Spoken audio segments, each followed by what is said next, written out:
Welcome back to the Geekcentric podcast, and welcome back to our watch club for Star Wars: The Bad Batch Season 2. In my experience, respect is something to be earned.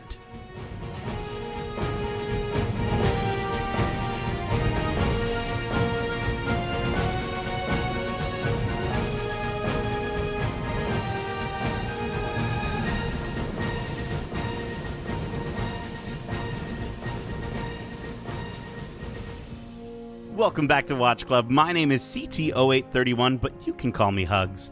And I think we need some hugs after this episode. This is our Watch Club for Star Wars: The Bad Batch Season 2, Episode 12, titled The Outpost.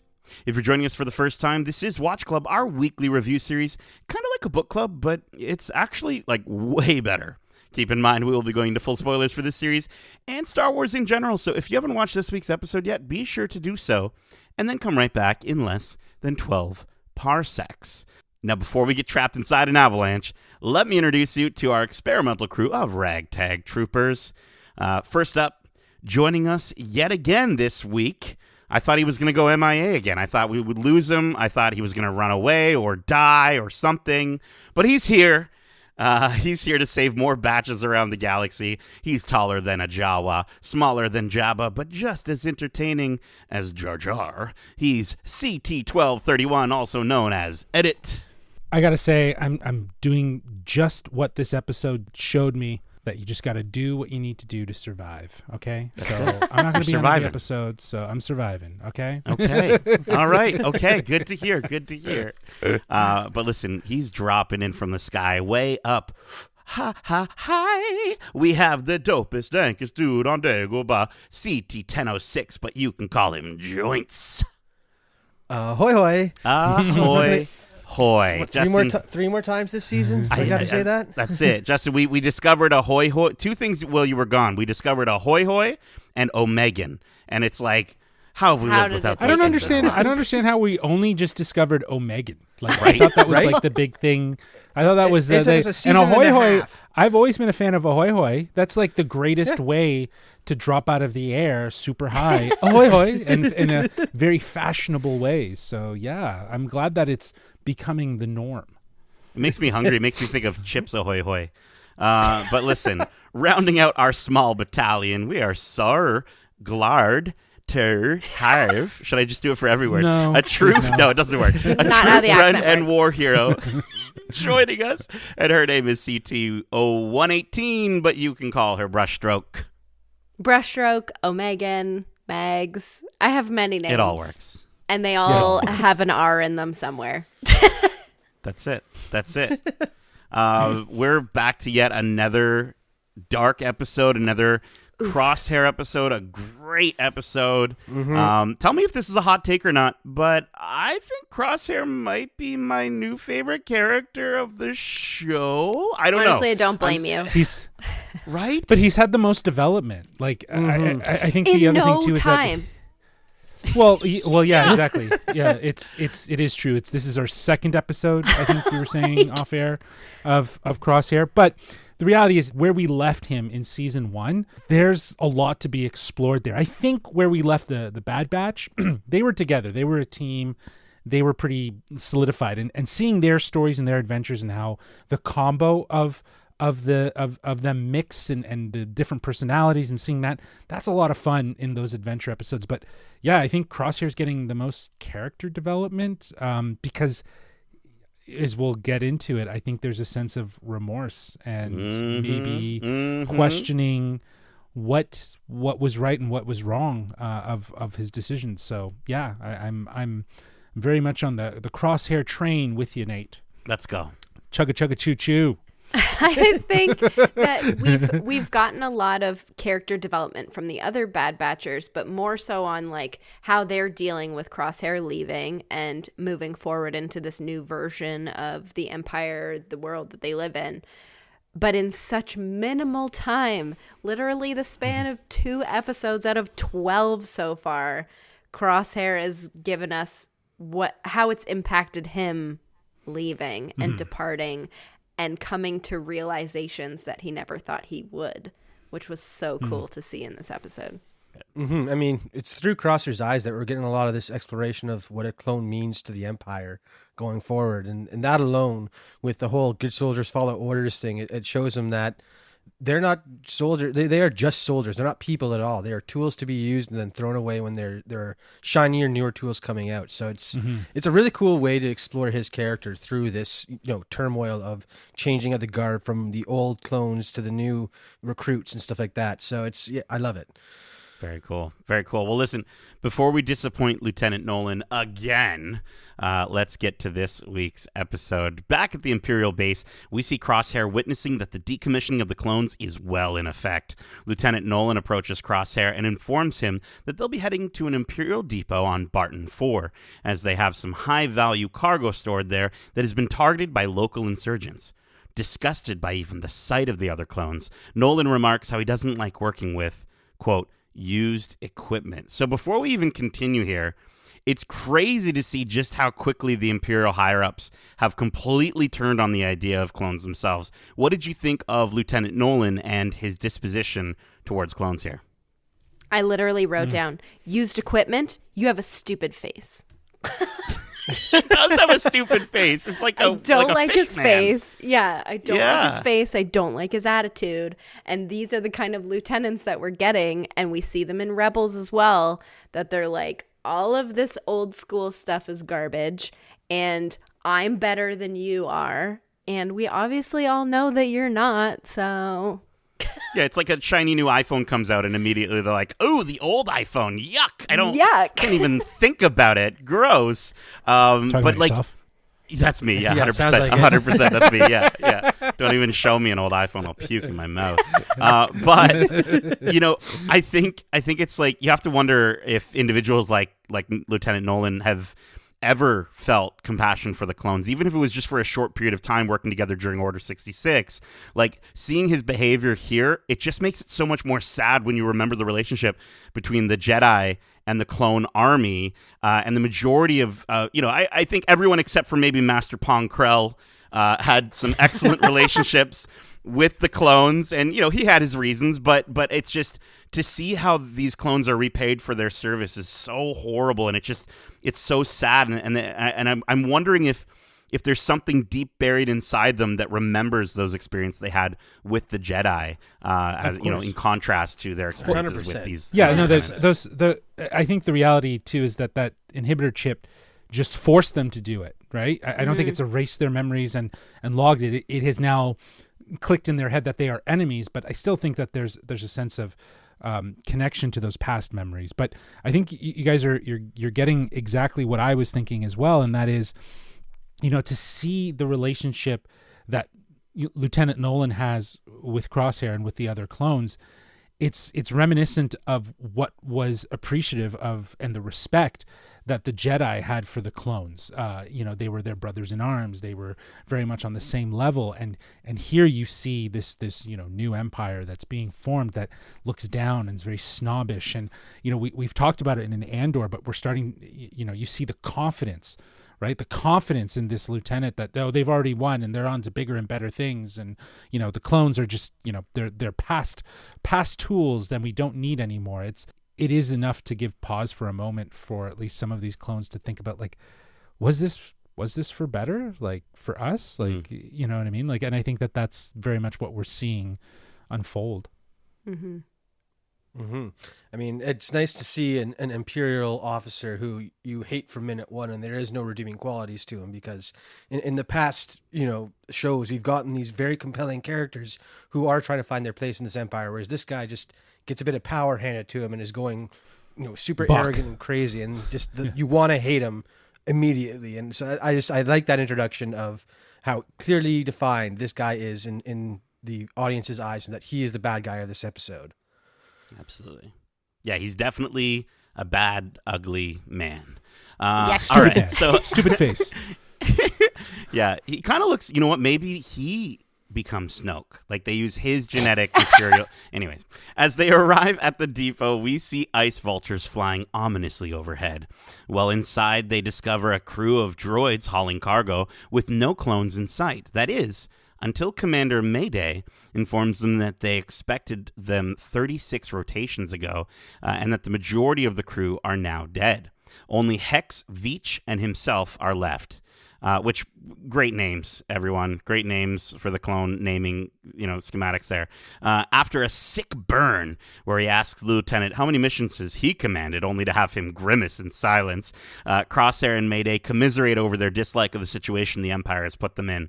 Mayday informs Crosshair that the majority of his crew were killed due to the lack of proper sensing equipment and additional lack of replacements.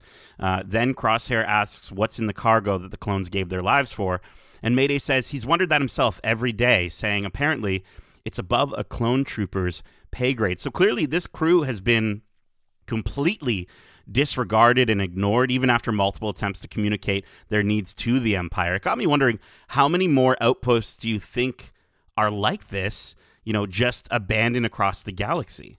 Right? Like, it kind of fits into what you were even just saying there, Justin, regarding Andor. And it reminded me of Andor, of like, they're just getting lazy at this point. They're getting fast and loose with their gear. Yeah. And I'm just wondering, like, could this have been under the jurisdiction of Rampart?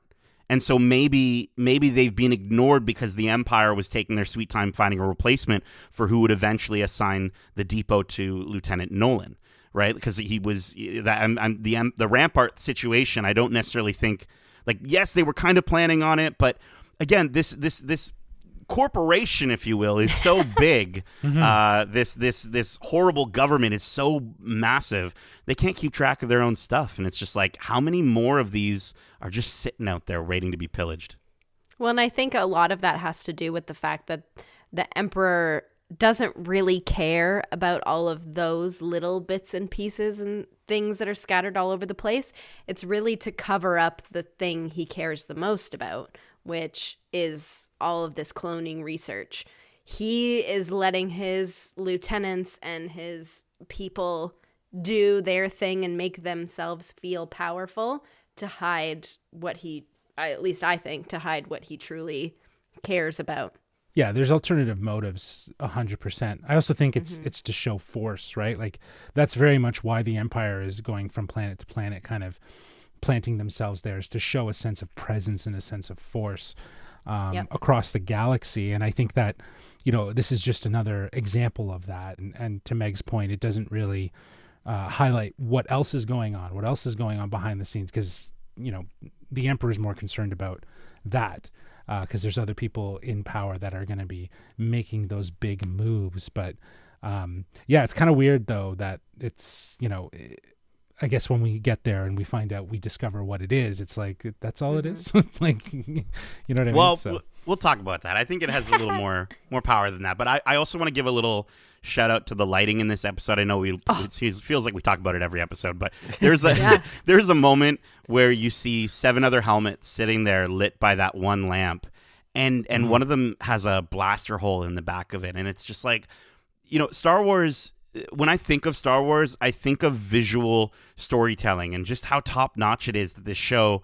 They're mastering that element, and I think it's a key element for the lived-in world of Star Wars. And I absolutely love that they can sort of just give you even a little bit more story just by putting some helmets, near a light. Like, it's awesome. It's so well done with these storytellers. That's one of the things I've always loved about clone trooper helmets and stormtrooper helmets, is the fact that because they are so white and pristine, you can tell such stories with the way that you weather them and build up all the grime and the holes and stuff you're saying. So, I mean, I've got a tattoo of a stormtrooper helmet, being overgrown on my legs. So I love the visual imagery of fallen soldiers represented by these helmets that have, like, tell such stories through just 1 or 2 scenes in an episode. So yeah, kudos to the art team for, again, managing to cram all the story into just a one-shot thing. Absolutely.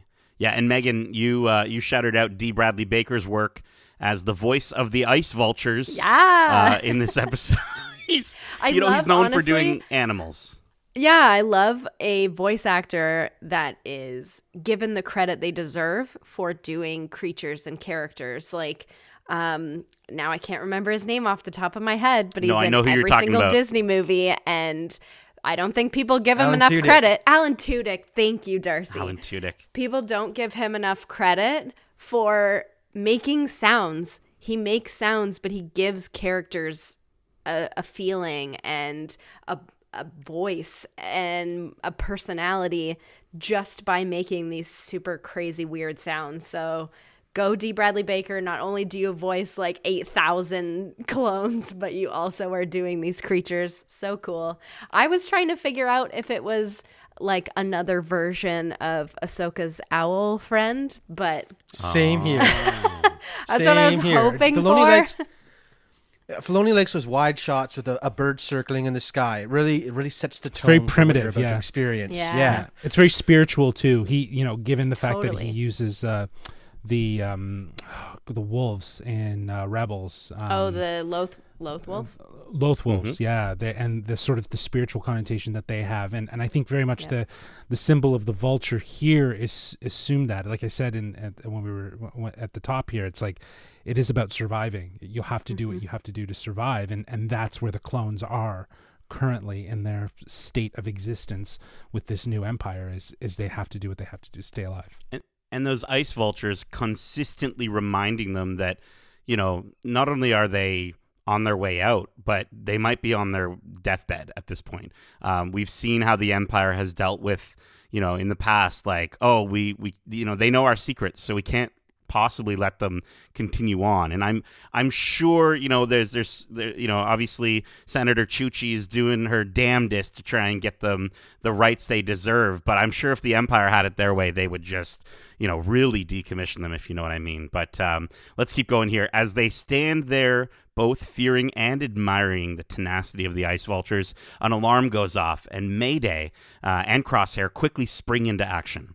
They head into the base to fight off the insurgents. While aiming at a runaway insurgent, a ship explodes while Crosshair is looking at the ship through like a heat vision kind of thing, and the explosion of the ship temporarily blinds him. He continues to pursue the runaway and tracks down a path of blood in the snow, leading both him and Mayday to an ice cave that they determined was used to sneak past the depot's defenses.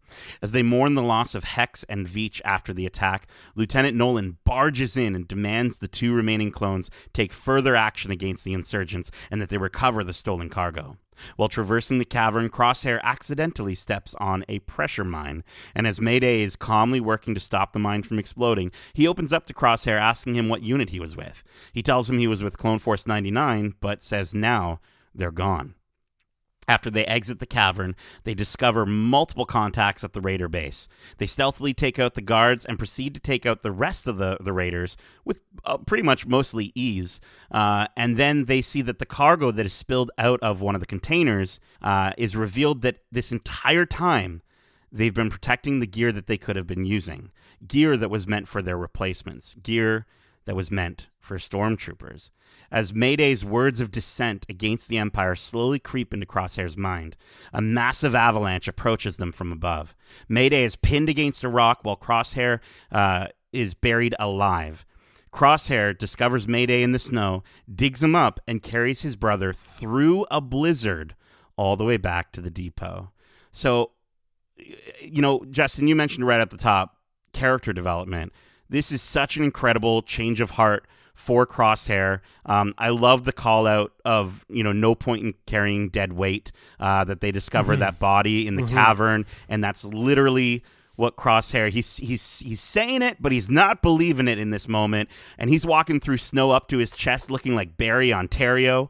And it's just like he's just covered in it. I have to ask all of us, and I kind of want to dive into this. There is hope for Crosshair at this point, I think. Yeah.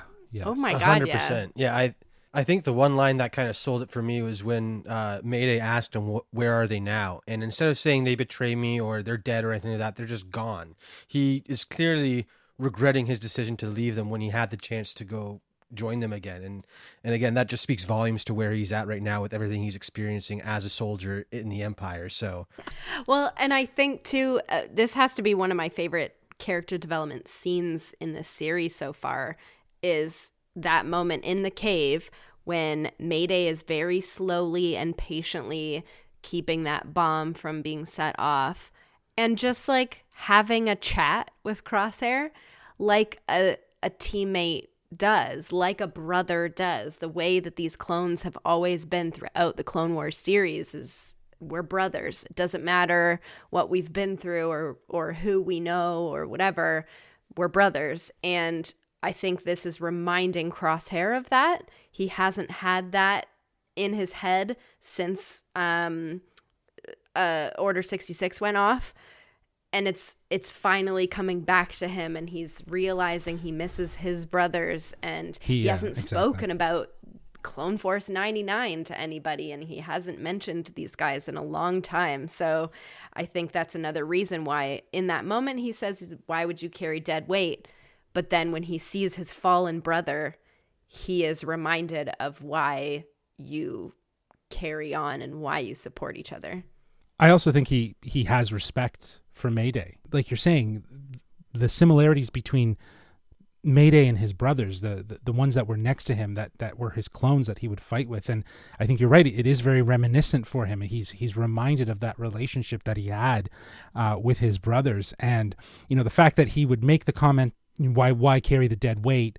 And that's inevitably what he ends up doing. It's very poetic and in a really intelligent way to kind of show Crosshair's growth and his development, to see that, and eventually where we get at the end. And it's just, again, all of it serves as this sort of caveat that Crosshair is conflicted. He is going through a sort of a bit of a mental break here, and understanding was the decision that he made the right decision, and was it the decision that was going to be the best for him? And I don't think he's getting those senses of remorse and regret from that.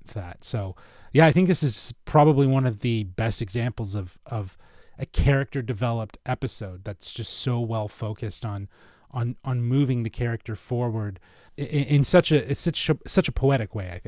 I think this one scene again just drives home the fact that Crosshair is starting to see himself as not part of the Empire, because the Empire, as we've seen in this episode, would just leave them behind and they're on their own type thing. But he wouldn't bring himself to do that. So even on a fundamental level, he is different from the Empire, and I think that speaks volumes to where his story might go. And I'm on the Crosshair team now too, where the first season we all hated him, but this season alone has done enough with 2 episodes to be like, he is part of the Bad Batch. He needs to get back to his brothers. He's always been so compelling, but now we get to experience, that side of him that I think was so great in Clone Wars, and was that connection. And speaking of that brotherhood connection, like seeing them fight together, and this is sort of the we saw this with Rex, and we've seen the Bad Batch fight alongside other clones before, and there's something I think that really stems back to the idea of brotherhood, that they are so connected.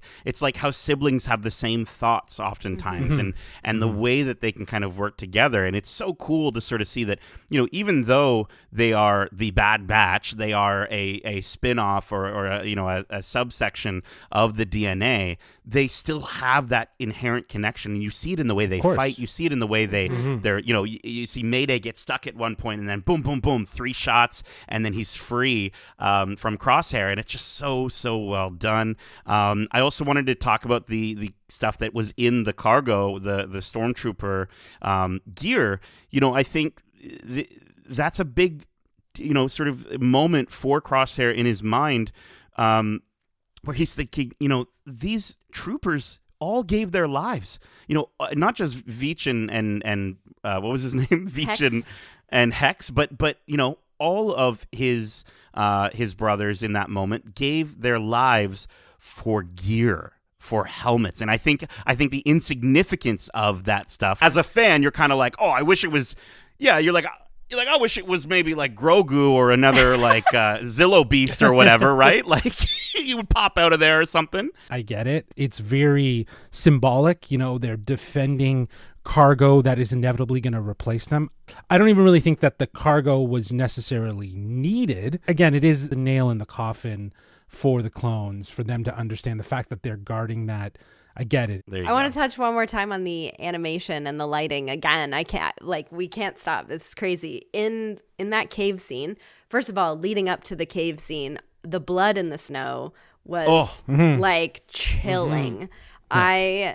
I'm sure they've shown blood in these shows before, but it never had that kind of impact. If they have, it's like gory a little bit, like beautiful. And when Mayday is carefully putting that bomb to rest, the way he like blows the snow off of it and it continues to glimmer in the light the way snow does when it's light and fluffy, like kudos to the animation and the lighting technicians on this show. They're doing a fantastic job.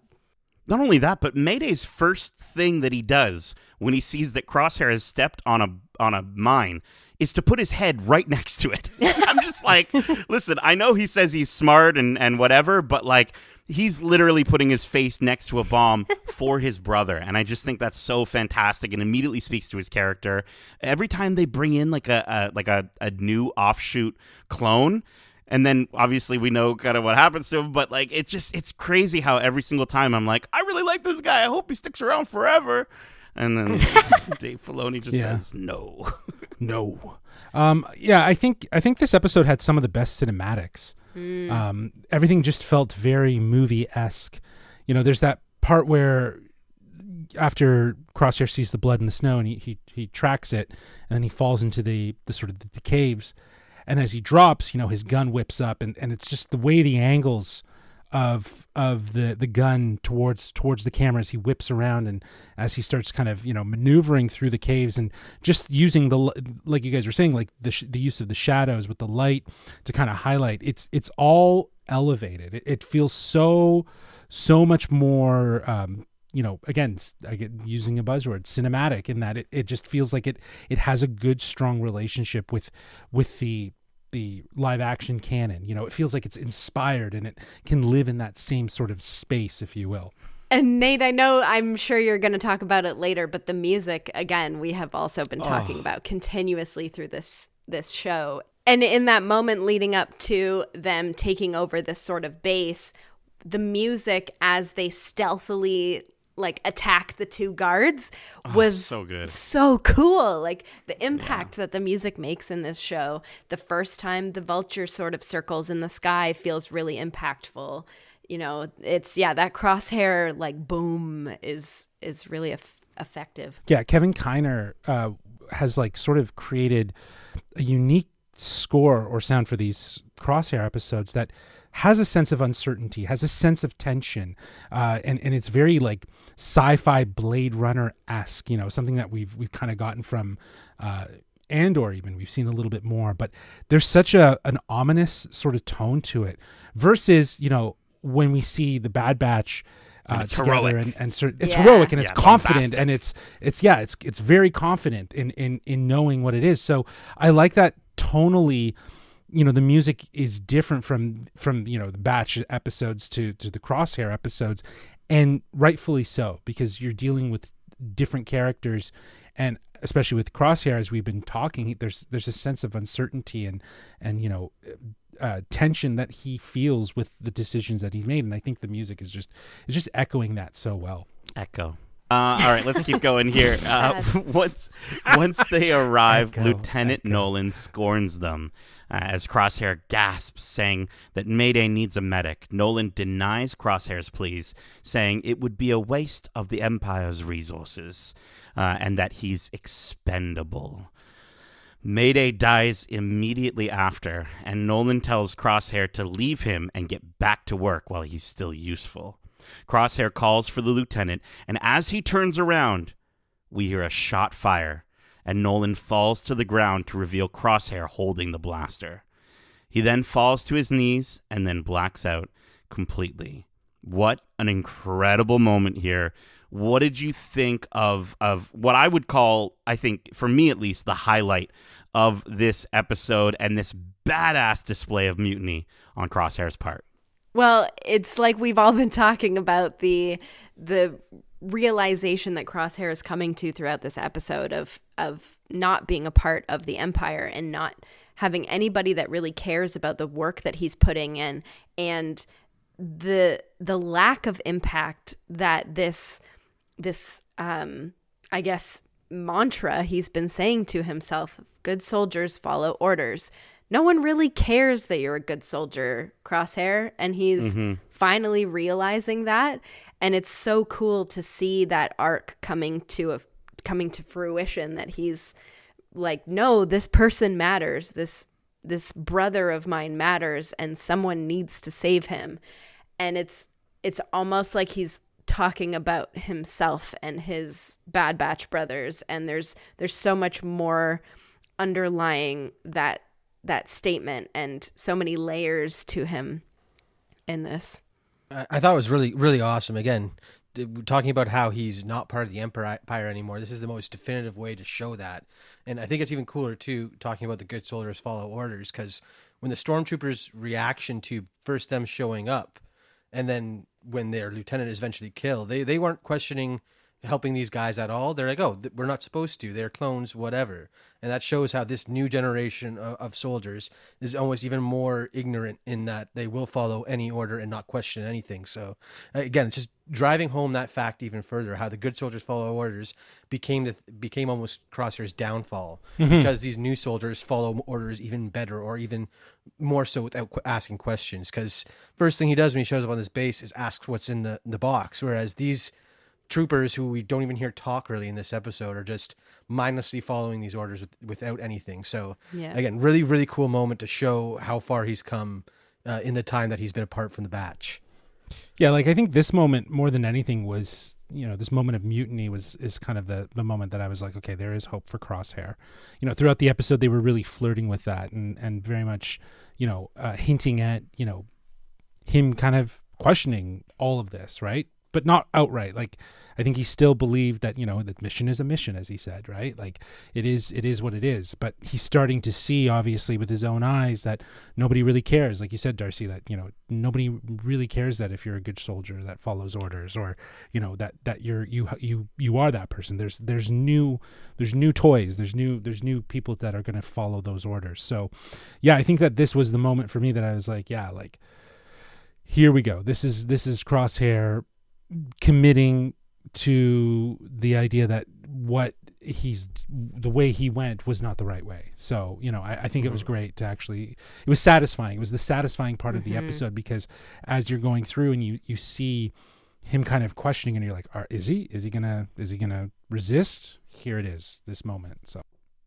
and what a wonderful realization for him, in the sense that we've already had a similar realization for Echo in this season, of him deciding, you know what, there are so many other clones out there that I can be saving, so many more other brothers that I can be saving, and I'm really intrigued if we ever get to see, Crosshair and Echo together again, and have them sort of share this same sensibility of, like, we need to try and help our brothers instead of just letting them die like the Empire would. This was incredible. The shot, again, you brought it up earlier, Justin, the cinematography, the shot on the ground of the ice vulture flying overhead, the shadow that's on the ground, like the drum beat hits in that exact moment, and it, like, I physically felt it in my chest. Like, I was like, oh, like, it's so, and that's the exact moment that you're like, he's going to frickin' shoot this guy.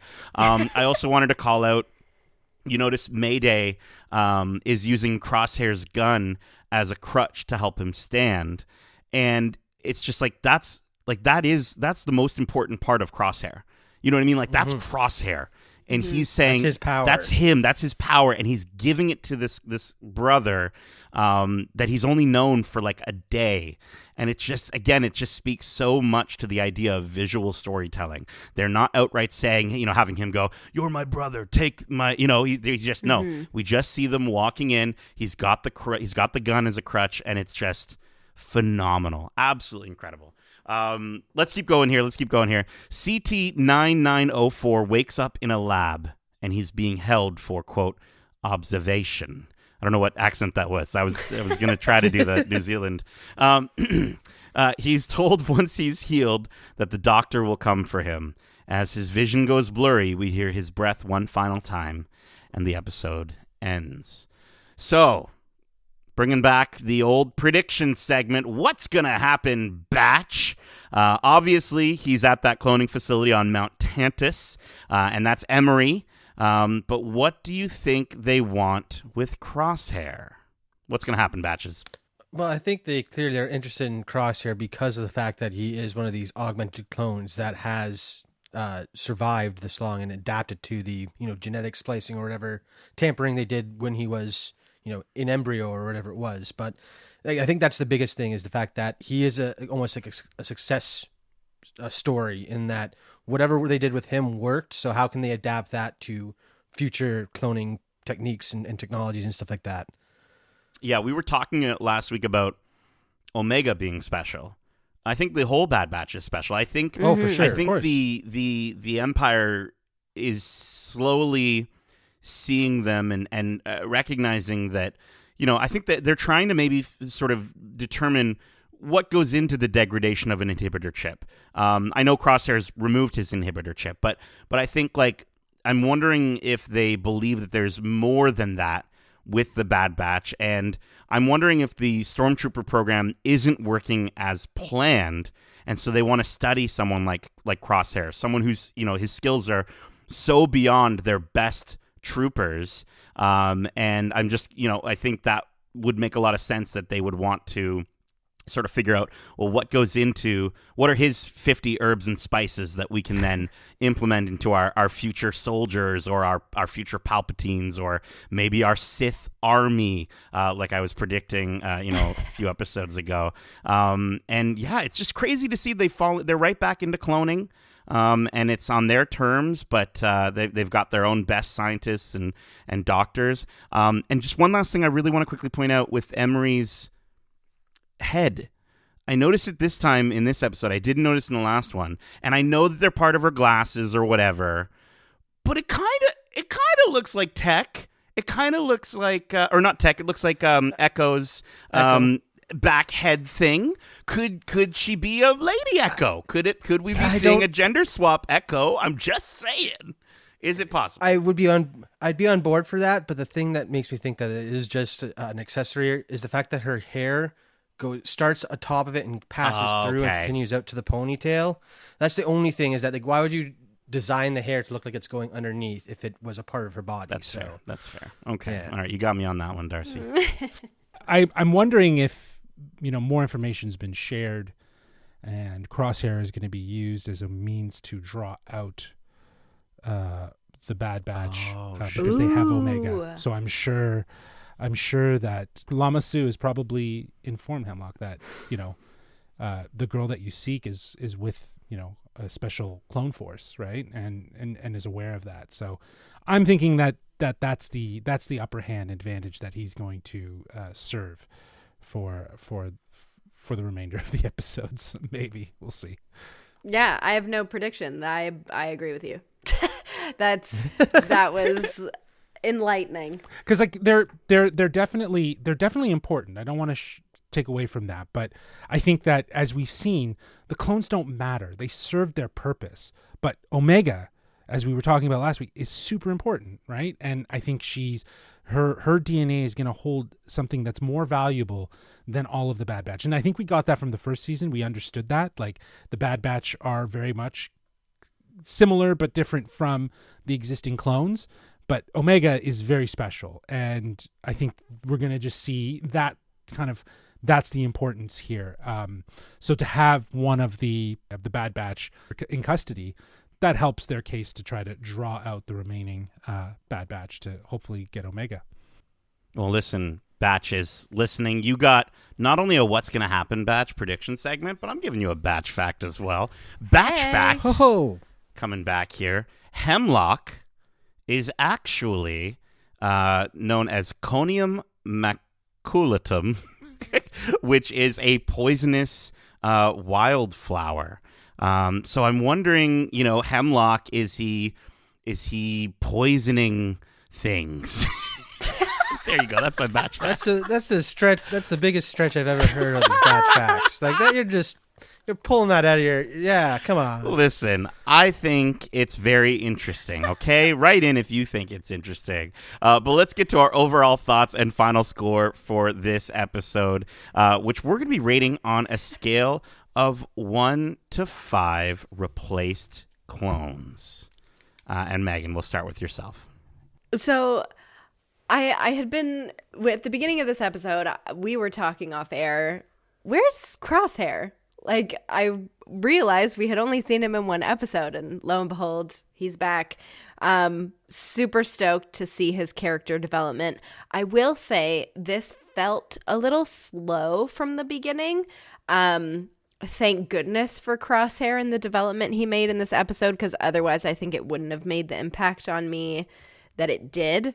So my score went from a low one to start. And as the story moved forward, the pacing started working a little bit better. And the brotherhood that popped up between Crosshair and Mayday really made that impact that we were looking for. And I appreciate that he's finally come to the realization that good soldiers are just not needed by the Empire anymore. They just need soldiers who will do the work without question, and all clones really mean nothing to them anymore. So I'm excited to see where Crosshair goes from here. Hopefully he can escape this lab that he's been taken to.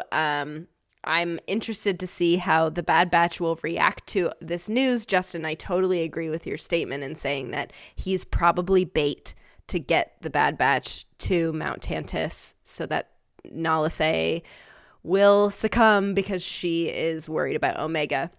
And maybe his mind is poisoned. Stop. Okay, stop. sorry. Megan, keep going. Okay, go ahead. All in all, I'm just excited for where the story is going. Not a single episode has truly disappointed me. So the score has shot up to a 4.5 out of 5 replaced clones. Woo! Justin, how about yourself? Yeah, I think that this episode is exactly what I like from this sort of the storytelling that we've gotten from the series, and that is, a balance of character driven episodes. I think that in every episode that we've gotten, there's just something that helps to move these characters along a little bit. There's some that are just simple adventures, but again, this one being focused on Crosshair, a character who's who's a tragic character, who's in a sense of turmoil and lost. It's great to see his evolution, and like you were saying, Meg, like to see that he is now realizing that you can be a good soldier that follows orders, but it doesn't really matter. Like, no one cares. You're not valuable. You're not seen as valuable. You're expendable. There's such I'll say it again, there's such a great level of poetry throughout this episode that, very much tells the story of someone who is finding their way, is learning to survive, to do what they need to do to survive. And that is centered around Crosshair and the supporting characters, kind of like Mayday, instigating a little bit more of an emotional reaction, as we were mentioning, just this, how reminiscent he must have felt in those moments with Mayday, of reminded of him and his brothers, and the sort of relationship, the cooperative relationship that they have. And even the pacing I thought was interesting. I like the sort of slow build, because then it really does hit when the action sets in, when the music hits, and then they're infiltrating and whatnot. I thought it was just a nice sort of pacing to get us there, and it felt exciting up to that point. And then obviously we have everything else, and then they really dragged out that ending where he's walking with Mayday, and it just a really, like, I honestly, like, after all the visuals we got, it was like, okay, it's almost too much. But really, the solitude, like just the fact that he's on the strip, no one's helping them, it's just highlighting they are not important. And I think coming to that ending of mutiny, as you described it, Nate, is just, again, it just helps to say what's next for this character. I'm excited to see what's going to happen for Crosshair in remaining episodes. He's obviously in some tight shit now, though, but we'll see what happens next. But yeah, I love these character-driven episodes. I think they're just as important as the story episodes. And I don't think everything needs to be so story-driven. Like, I appreciated last week's episode because finally we got something that was just for a bigger story that we know that this is all a part of, and that's great. That's nice to have, but I don't know if every episode needs to have it. I love that we can just ignore that for a second and maybe just do something that's very character driven, or just do something that's an adventure. Do you know what I mean? Like it's about kind of each episode finding its own purpose throughout the series, and this one definitely hits. So yeah, 4.5 out of 5 replace clones for me. Alrighty. Darcy. Well, I love this episode probably as much as the last one. Again, it feels like this season I'm a lot maybe lighter on the Bad Batch, or what. Maybe it was the absence made me grow fonder. Or maybe it's of it. just better, Darcy. Maybe it's just better all around. It definitely is better, yeah, for sure. Yeah, the cinematography in this episode, the character growth, the lighting, everything about it was just is top-notch Star Wars animation, and it's the stories that I want from it. And again, going forward, I like before at the beginning of the season, I wasn't on Crosshair's side, and with 2 episodes, I've made that full swing, and I'm rooting for him to get out of the predicament he finds himself at the end of this episode. So it's just so well written in terms of showing where he is now and what's to come for him potentially. So I love it for that. I love it for the look. I love it for the soundtrack. Everything is great. It was 5 out of 5 replace clones for me, because give me more of this, please. There we go. Yeah, dude, I absolutely love this episode. Honestly, I think the Crosshair episodes are like some of the best nuanced Star Wars animation that we've ever gotten. I think that, the way the episode was shot, as we talked about, the cinematography used to further the narrative and add so much to those incredible, powerful moments as we see Crosshair understanding that, the life he's chosen over his own family is starting to unravel around him, and he gets that reminder with his brother. I think this is the closest I've seen Crosshair physically get to someone, and he's doing it out of necessity for survival, but he's also doing it to, make sure that his brother survives. It's not just his own survival in this moment. Like that one shot of them huddling up together in the middle of that storm is just like, you feel so much for them, and there's not a word said. I love it. Absolutely. An incredible performance from D. Bradley Baker, not just as the ice vultures, but as Crosshair in this episode. He's so incredibly talented that he can, we can hear this character talk, and he's literally talking to himself, but they are such different characters. They're so, and the facial animations, I think kudos to the animation team for these facial animations, and just seeing a character think. Again, it's one of those really difficult things, I think, for actors, but I can only imagine for an animator to get the idea across, especially with a character that's, this isn't the most realistic live, sort of animation. This isn't Avatar, right? This is these sort of more cartoonish characters, and so to be able to see them think is phenomenal.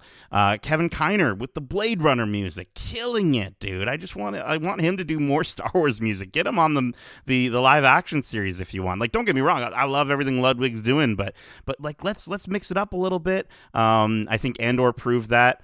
And yeah, it's episodes like this one and 3 that make me wish that we did get more Crosshair episodes so far in this season. And what are we at? We've got 2 more, or 3, 4 more left. Is it? We have 4 more left.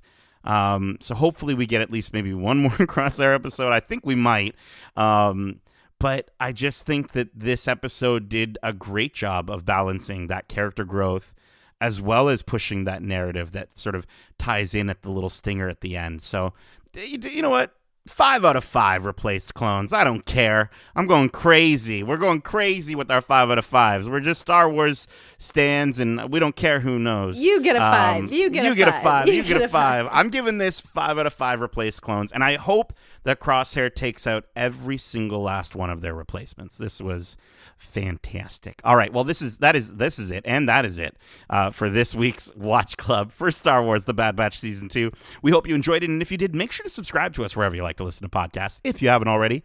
And if you want to write into the show with your thoughts or predictions on the shows we cover in Watch Club, well, listen, you don't have to carry your clone brother out of an avalanche into a blizzard only to have your boss yell at you and your brother die anyways, causing all your thoughts and ideas on what you believed about your company, to completely unravel in your mind, only to then pass out, wake up on an operating table. Instead, Justin, can you let the big, beautiful batches know where they can reach us by holomessage? Let me just say, if you have that much baggage, please don't email us to talk to us. Oh my gosh. But they can reach us at wearegeekcentric@gmail.com. That's wearegeekcentric@gmail.com, or on Twitter at geekcentricyt, or on Instagram at wearegeekcentric. Not that I don't care. We're not therapists, but it's just You know what? It would be a really interesting watch interview. this show. This will do better therapy for you than we would ever do for you. Yeah. There you go. Listen, we've got a wonderful interview out with D. Bradley Baker, the Bad Batch themselves, and Crosshair. I guess we'll continue to keep him part of the Bad Batch. He's getting his way back to the Bad Batch. But yeah, I sat down with D. Bradley Baker, and Justin sat down with the series writer, Jennifer Corbett, and supervising director, Brad Rao. It's up on YouTube, youtube.com/geekcentric. Go check it out. Go check out all the great stuff we have on there. But listen, Justin, Darcy, Megan, thank you so much for joining me for this Watch Club. And as we say, good soldiers follow orders.